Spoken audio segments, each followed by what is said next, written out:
startled the world.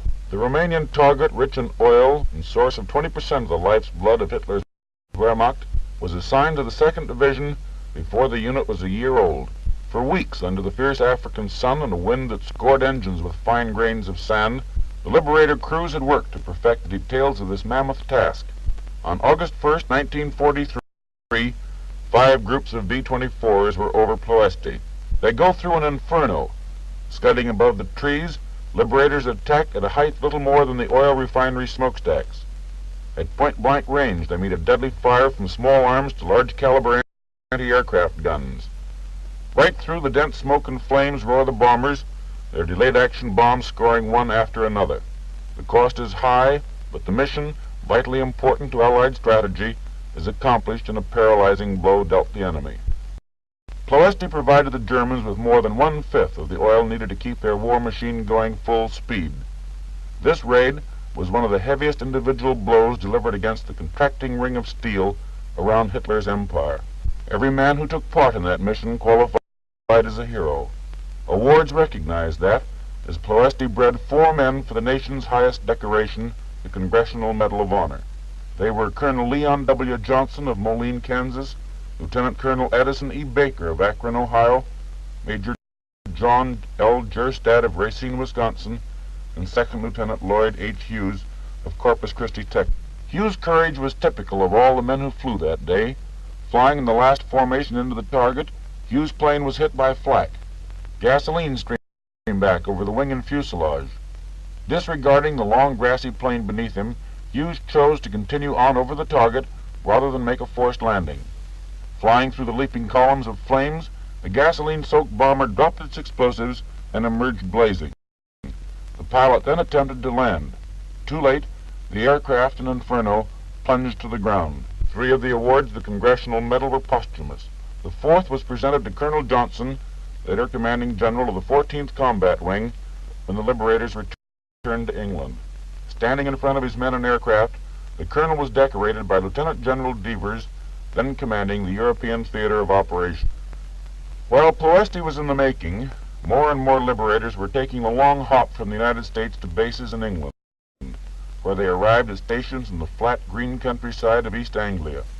Boomerang, pioneer with these first Liberators over Europe, a veteran of Africa, the Middle East, and Great Britain, was the first B-24 Liberator to complete 53 missions in the European Theater of Operations. After its 53rd flight, the battered bomber, which was almost scrapped after its first mission because of flak damage, went back to the States to tell how the Libs were helping to win the victory of the air. Everyone came to Boomerang's going-away party. There is the 2nd Division's former commanding general, General James P. Hodges, with group and wing commanders. Shaking hands with the pilot, the general and his staff, and the maintenance and combat crews pay homage to this bomber. Boomerang was never a plane to pick easy missions. Flying solo over Ploesti, she came back with corn stalks clinging to the bomb bay doors. Almost ready to go, Boomerang is covered nose to tail with names and messages of goodwill from its old friends and greetings to ground crews at air bases in the States. Now the engines turn over. The familiar takeoff roar is heard for the last time in England as the plane taxis down the runway. Boomerang is headed home. Her wheels lift from the ground as she quickly gains altitude. Does a 360 for one last goodbye, giving the base an airman's farewell before sweeping off into the west, homeward bound. An announcement in October of 1942 tells the Liberator men they are now the 2nd Bombardment Wing, early predecessor of the 2nd Air Division. The announcement had hardly been made when the major part of the 93rd was ordered to Africa on what was to be a detached service for 10 days. Before they returned again to England, however, what came to be known as the First African Expedition had lengthened the 10 days to 3 months.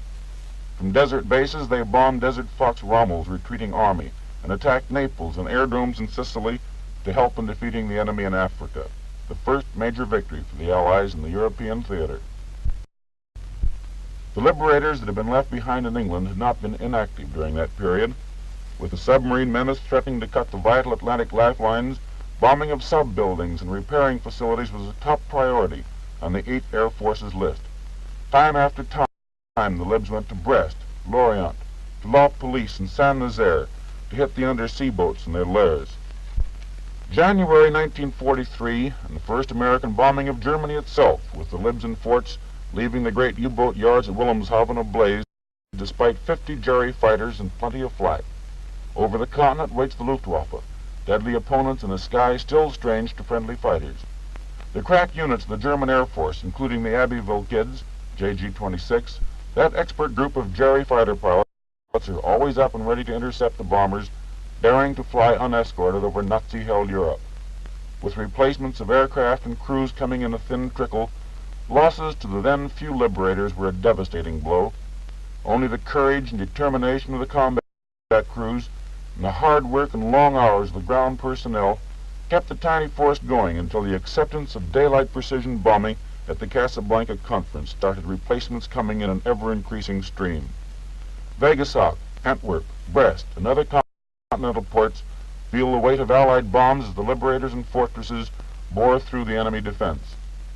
Spring of 1943, and Kiel's shipbuilding yards were the target. In the 6-hour flight, the 44th Group took part with the Flying Forts in one of the biggest and most vicious battles in the history of the 8th Air Force. Carrying the first incendiaries to be hauled in a bombing attack by this Air Force, the Libs were forced to continue their bombing run past the dropping point for the forts because of the nature of their load. During this extended bomb run, 120 enemy fighters, both single and twin engine, stabbed at the Libs from every quarter. The liberator crews were aware of the great importance of these sub-producing yards, and despite one after another of their numbers exploding or slipping away, fought their way through and showered their 100 and 500-pound clusters of incendiaries over the area. When the final count had been made, 6 of the small force of liberators were gone, but in return the enemy had lost 23 fighters confirmed and 13 more probables, while 5 miles below smoke and flame testified to the havoc wreaked on the ground.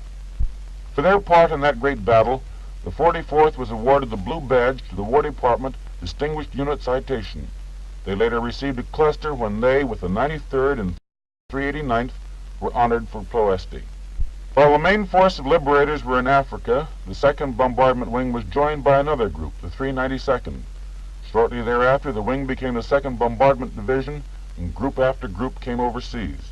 On the full roster of 2nd Division's units were the 445th, 446th, 448th, 489th, 453rd, 457th, 446th, 467th, 491st, and the 492nd.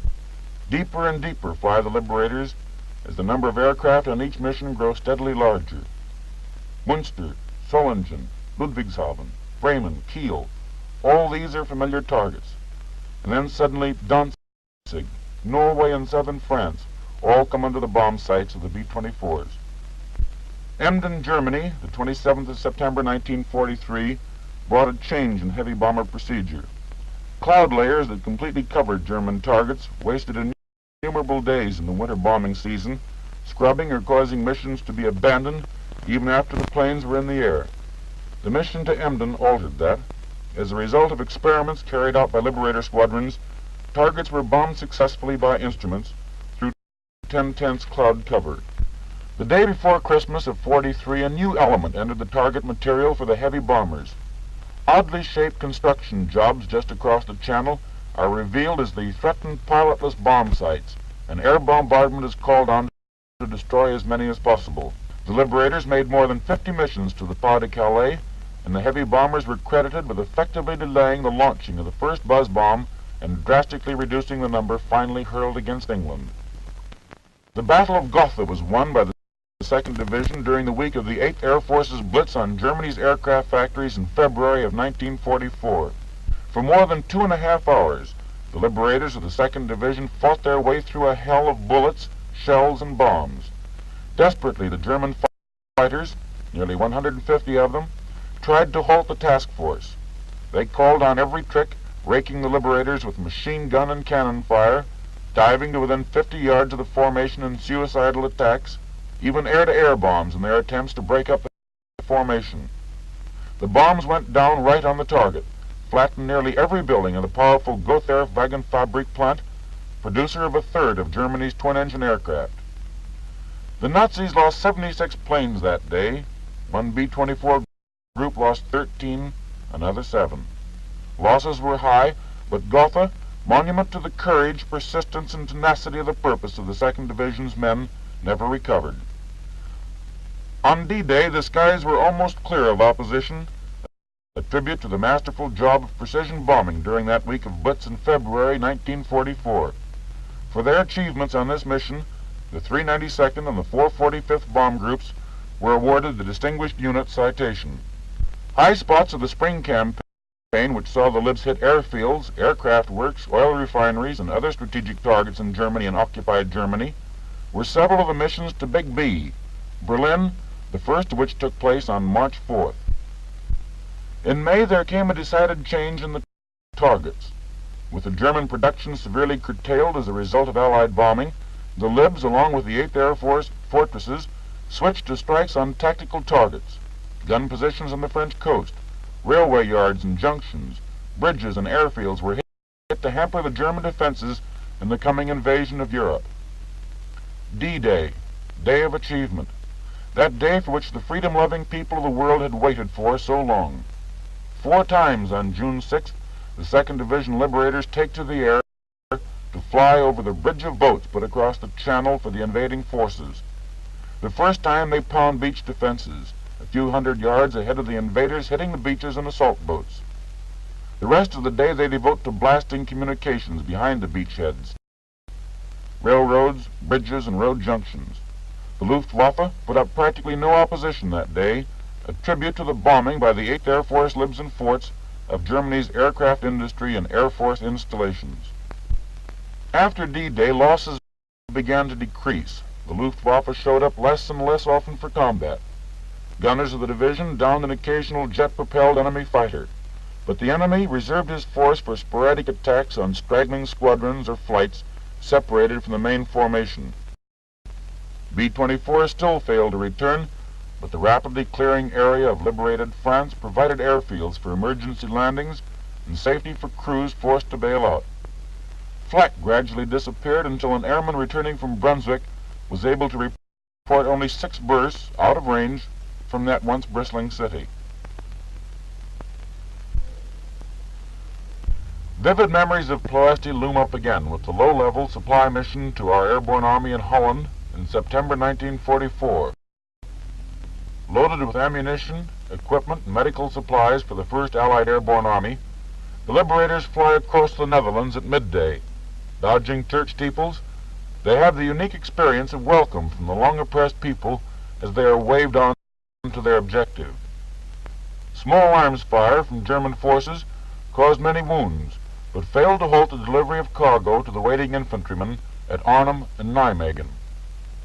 Now, as the ground forces rolled back the enemy, the Libs were back again in strategic bombing, with the emphasis on shutting off Germany's oil supply, without which the Wehrmacht cannot move. And when the Allies reached the Siegfried Line, the Libs were there, too. Cologne, where many railroad lines converge, was bombed again and again. So were the other rail centers of western Germany, Koblenz, Karlsruhe, and Kassel. The fortress at Metz was hit in a successful move to ease the path for the tanks and infantry advancing on the city. Even with the enemy being crowded from both sides farther and farther back into his own country, there was still work for the Liberators to do. After the record-breaking blow behind Rundstedt's lines on December 24th, the Liberators continued for days to hit German communications along the Western Front, and wherever German industry reared its head, there was another target for the B-24s. On March 24th, the Liberators were assigned the task of dropping supplies to our troops crossing the Rhine. Another low-altitude mission, this one the jumping-off point for the final campaign. Trucks arrived at the 392nd Bomb Group with supplies to be loaded in the Libs. They were backed up to the bombers where armament crews let go the tailgates and started unloading with vigor, until Lester Morris, a tech sergeant from Englewood, California, informed the men that some cases contained grenades and similar high-sensitive explosives. The unloading continued as rapidly, but a little more gently. The Liberators were to supply both American and British troops one half the force to carry long white metal canisters and wicker hampers containing British supplies, the other half loaded oblong, brown, padded crates, reels, gasoline jerry cans, and bundles of goods for U.S. forces. Parachutes of different colors were used to identify ammunition, gasoline, rations, and signal supplies. Thousands of men are parachuting from aircraft or landing by gliders at pre-designated areas on the east bank of the Rhine as the Libs start out on their mission. 480 liberators loaded to capacity fly the same routes into the target where they can release their unusual load. Just before reaching the Rhine, the first of the supply bombers passed the last of the British gliders and then swooped down to even lower levels to see Allied armies crossing the Rhine in force. This operation was coordinated directly with the advance across the Rhine by Field Marshal Montgomery's 21st Army Group and the Allied 1st Airborne Army. The fields east of the Rhine are studded with gliders as the bombers of the 2nd Division roar over the dropping area to release nearly 500 tons of all-important supplies and equipment, dropping and parachuting more than 4,400 canisters and bundles. Intense enemy flak meets the bombers at several points. Flying in as low as 100 feet, they go through a hail of fire from 20mm anti-aircraft cannon, machine gun, and small arms, but the drop is made to the men waiting below. Then swinging back with supplies still being dropped, a Lib waist gunner later said, "The battlefield was an inferno of burning objects, while fierce gunfire and battles raged between our airborne troops and the Germans. What we experienced was much worse than any heavy flak, but we dropped all our supplies for our ground troops, and as we pulled away we could see our boys picking up the cartons. It made us feel pretty good to help give such close support to the boys fighting down there." Crossing the Rhine again at the bombed-out city of Wiesel, more planes and gliders were still winging their way east in a seemingly never-ending flow. And now the heavy bombers are soon to be stood down. On the first mission in 1942, 20 liberators reached their target and dropped 50 tons of bombs. Early in 1945, more than 75,000 liberators had been dispatched by the 2nd Division, dropped 160,000 tons of bombs on enemy-held territory. Nearly 1,000 liberators were missing in action from the close to 400 missions they had flown, and with them about 10,000 men. 1,050 enemy fighters had been knocked from the sky by the 50 caliber guns of the big bombers, and another 256 were probably destroyed. The damage to the enemy that had been done on the ground cannot be reckoned, but would probably be counted in billions of dollars and man-hours. For the heroism and gallantry they have displayed, the Liberator Airmen have been awarded many medals and decorations: 5 Congressional Medals of Honor, 41 Distinguished Service Crosses, 156 Silver Stars, as well as countless Distinguished Flying Crosses and Air Medals for aerial achievement. 3 groups have been awarded the War Department's Distinguished Unit Citation, one of them, the 44th, having received it twice. The Liberators' battle against the enemy has taken them from Africa to Norway, from the coast of France to the farthest border of Germany. The enemy capital at Berlin was bombed. The industries of Paris were also bombed when the enemy was there. Then, when the Germans were gone, the Liberators flew food to starving cities, Liberators in spirit as well as in name. On the 22nd of May 1945, as many men of the 2nd Air Division were already leaving the ETO to join in the Battle of the Far East, General Kepner, then commanding general of the 8th Air Force in Europe, presented the Lord Mayor of Norwich a memorial fund donated by the members of the 2nd Division in honor of their comrades lost in the air battle of Europe. My Lord Mayor, on behalf of the officers and men of the 2nd Air Division, it gives me great pleasure to present to you this document establishing a trust fund of £20,000 for the construction of our memorial in the city of Norwich. This memorial, in the form of the entrance hall to your new public library,